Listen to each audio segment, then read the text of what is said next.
Saudi అరేబియాలో 3 రోజుల కిందట జరిగిన ఘోరమైన అగ్ని ప్రమాదం, ఘోరమైన యాక్సిడెంట్ లో 46 మంది చనిపోతే అందులో 42 మంది మన తెలంగాణకు సంబంధించి, మన హైదరాబాద్ కు సంబంధించిన సోదరులు సోదరిమణులు, అందులో పిల్లలు కూడా ఉండడం అందరినీ కూడా శోక సముద్రంలో ముంచేసిన ఒక బాధాకరమైన పరిస్థితి. ఇవాళ ఒకటే కుటుంబంలో ఇక్కడ ముషీరాబాద్ నియోజకవర్గం అడిక్మెట్ లో ఒక్కటే కుటుంబంలోని 18 మంది సోదరులు, షేక్ నసీరుద్దీన్ గారి కుటుంబ సభ్యులు, అందులో దాదాపు 9 మంది చిన్న పిల్లలు అందరు కూడా మరణించడం అనేది ఎవరు కూడా తీర్చలేనంత పెద్ద దుఃఖం ఇవాళ కుటుంబానికి వచ్చింది.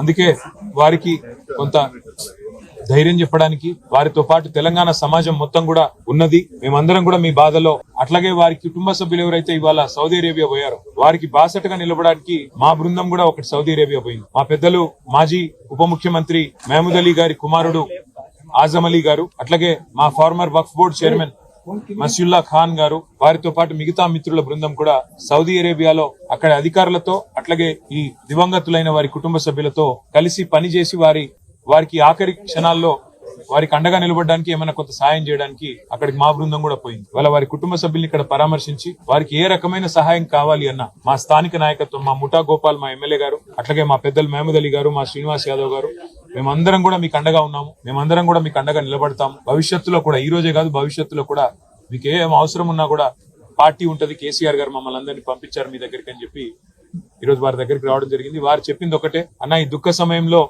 మా కోసం ప్రార్థనలు చేయండి. ఈ శుక్రవారం అన్ని మసీదులలో కూడా మా చనిపోయిన వారి కోసం, వారికి ఆత్మ శాంతించాలని చెప్పి ప్రార్థించండి అని మాత్రం అడిగారు. మమ్మల్ని ఏమీ అడగలేదు. సరే, అక్కడ కొంత సాయం చేయండి, ఎంబసీ అధికారులతో మాట్లాడండి, తొందరగా ఏమైనా ఒకవేళ తేగలిగితే మిగతా భౌతిక కాయాలు అలాంటివన్నీ చేయగలిగితే చేయండి, లేదంటే అక్కడే అంతిమ సంస్కారం చేసే అవకాశం అక్కడే ఉంటే అక్కడే జరిగే విధంగా అధికారులతో మాట్లాడండి అని చెప్పారు. తప్పకుండా మా పార్టీ తరఫున మా గౌరవ ఎంపీలను కూడా మేము కోరుతాము.